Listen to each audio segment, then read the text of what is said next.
प्रिय बच्चों, आज हम लोग हिंदी में काव्य सौंदर्य के तत्व में जो एक तत्व रस है, रस के बारे में पढ़ेंगे, जो आपकी बोर्ड परीक्षा 12 में 2 नंबर का आता है। रस शब्द की व्युत्पत्ति रसस्ते असौ इति रसः के रूप में हुई है, जिसका अर्थ होता है चखा जाए या जिसका आस्वादन किया जाए या जिससे रस की अनुभूति हो या आनंद की अनुभूति हो, उसे रस कहते हैं। आचार्य विश्वनाथ ने अपने साहित्य दर्पण रचना में लिखा है, काव्य की व्याख्या करते हुए, वाक्यम रसात्मकम काव्यम, अर्थात वह वाक्य रसात्मकता से जो युक्त होता है उसे काव्य कहते हैं। यानी काव्य के लिए रस अनिवार्य है, रस को काव्य की आत्मा कहा गया है। आचार्य भरत मुनि ने अपने नाट्य शास्त्र में एक सूत्र दिया, विभावानुभावा व्यभिचारी संयोगादश निष्पत्ति, अर्थात विभाव, अनुभाव तथा संचारी भावों के संयोग से रस की निष्पत्ति होती है। तो हम लोग देखते हैं कि कविता, कहानी, उपन्यास आदि को पढ़ने या सुनने से एवं नाटक को देखने से जिस आनंद की अनुभूति होती है उसे हम लोग रस कहते हैं। रस की को काव्य की आत्मा कहा गया है और विश्वनाथ या भरत मुनि ने भी रस की विधिवत व्याख्या अपनी रचनाओं में किया है। भरत मुनि ने रस के 4 अंग बताए हैं। उन्होंने रस की व्याख्या करते हुए इसको 4 भागों में विभक्त किया, यानी इसके 4 अवयव हैं। पहला अस्थाई भाव, दूसरा विभाव, तीसरा अनुभाव, चौथा संचारी भाव। संचारी भाव को ही व्यभिचारी भाव भी कहा जाता है। तो सबसे पहले जो महत्वपूर्ण है अस्थाई भाव, अस्थाई भाव को हम समझेंगे। मनुष्य के हृदय में हर समय रहने वाला जो भाव ही अस्थाई भाव कहलाता है।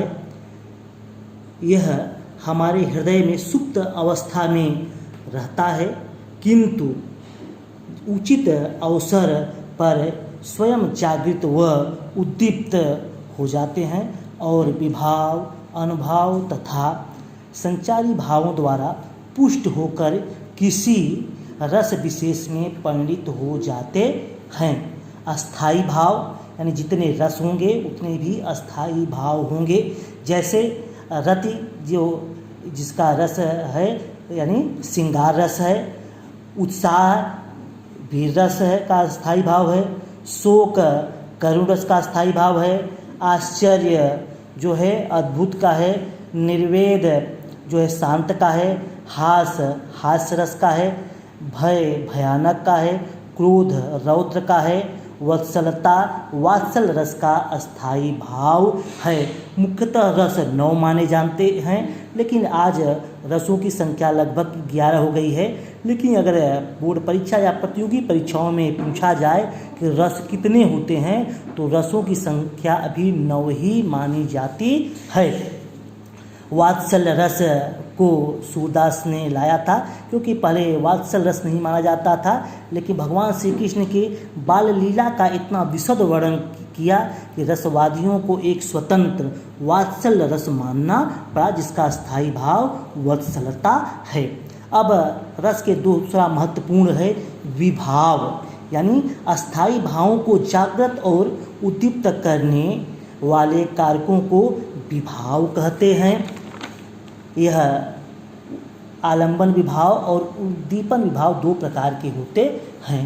तीसरा महत्वपूर्ण है अनुभाव। अनु मानी भाव के पीछे, मन पीछे, तो भाव को जो पीछे पीछे लगे रहते हैं, तो रस के जो तीसरा महत्वपूर्ण अंग है वह है अनुभाव, यानी मानव मन में अस्थाई भाव के जागृत होने पर कुछ शारीरिक चेष्टाएं भी उत्पन्न होती हैं, जिन्हें अनुभाव कहा जाता है।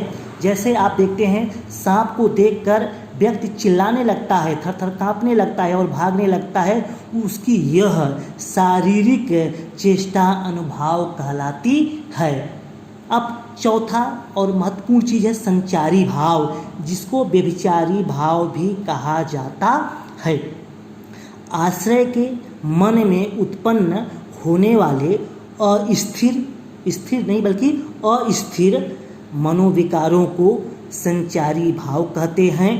ये मनोविकार पानी के बुलबुले की भांति बनते और बिगड़ते रहते हैं। जैसे पानी आप कहीं गिरता रहे तो बुलबुला बनता और बिगड़ता रहता है, उसी प्रकार जैसा रस होगा उसी के अनुसार संचारी भाव बदलते रहते हैं। इनकी संख्या 33 मानी गई है।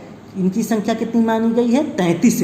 कभी कभी प्रतियोगी परीक्षाओं में पूछा जाता है संचारी भावों की संख्या कितनी होती है, या संचारी भाव को अन्य किस नाम से जाना जाता है। तो संचारी भाव को अन्य नाम व्यभिचारी भाव है और इसकी संख्या 33 मानी जाती है। कितनी मानी जाती है?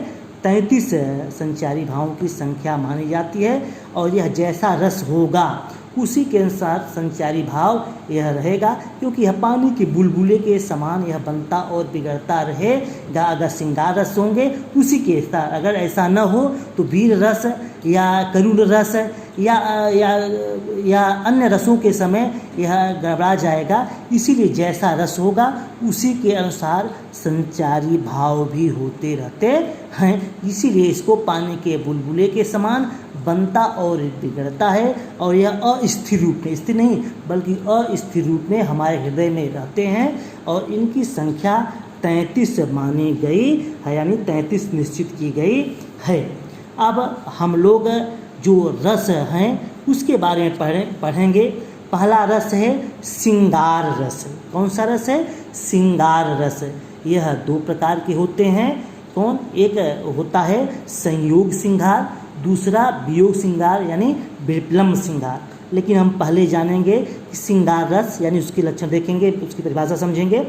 प्रेमी और प्रेमिका के मन में स्थित अस्थाई भाव रत या प्रेम से उत्पन्न आनंद को श्रृंगार रस कहा जाता है।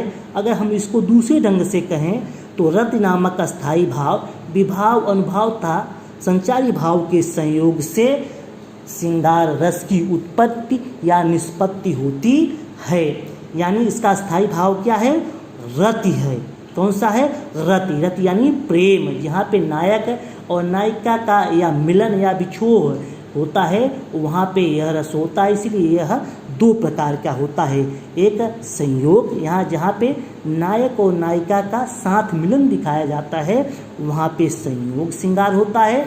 जहाँ पे नायक और नायिका का अलगाव या दूरी दिखाई जाती है वहाँ वियोग श्रृंगार या इसी को विप्लम्ब श्रृंगार भी कहते हैं। कौन से कहते हैं? विप्लम्ब श्रृंगार। और श्रृंगार रस को सभी लोगों ने इसको रसों का राजा माना है, यानी श्रृंगार रस रसराज कहा जाता है, यानी रसों का राजा कहा जाता है। अब हम इसको उदाहरण से और अच्छा समझेंगे।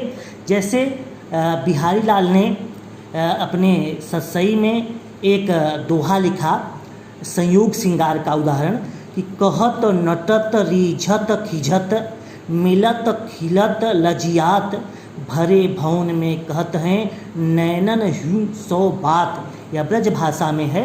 तो एक राजा का दरबार लगा हुआ है और राज दरबार में बहुत से लोग बैठे हुए हैं। वहाँ पे एक तरफ प्रजा है तो एक तरफ राज दरबार लगा हुआ है, तो दूसरी तरफ पुरुष वर्ग वहाँ खड़ा हुआ है। और नायक और नायिका दोनों अपने नेत्रों द्वारा किस प्रकार आपस में बात कर ले रहे हैं, प्रेम कर ले रहे हैं, यहाँ पे संयोग श्रृंगार का बड़ा ही सुंदर उदाहरण है। लेकिन जहाँ पे दूरियाँ दिखाई जाए, जैसे जायसी जी का आप देखेंगे, जायसी जी का जो यह पद्मावत है उस पर में आपने इरावती का जो आप देखेंगे, यानी नागमती का जो वियोग वर्णन आप देखेंगे वह सब वियोग श्रृंगार है। या जब सीता जी को रावण हर ले जाता है तो भगवान राम विलाप करने लगते हैं, हे खग मृग हे मधुकर श्रेणी तुम देखी सीता मृग नयनी तो यहाँ पे वियोग श्रृंगार है, यानी वहाँ पे विप्लम्ब श्रृंगार है। श्रृंगार रस को रसों का राजा कहा जाता है। या दूसरा उदाहरण है कि लता ओट तब सखिन लखाने, श्यामल गौर किशोर सुहाए, देख रूप लोचन ललचाने, हर्षे निधि निज निधि पहचाने। यह भगवान राम और सीता का फुलवारी में जो एक दूसरे को देख करके जो प्रेम होता है वहाँ का वर्णन किया गया है। या बिहारी लाल जी का जो सतसई आप देखेंगे वह श्रृंगार रस से भरा हुआ है। धन्यवाद।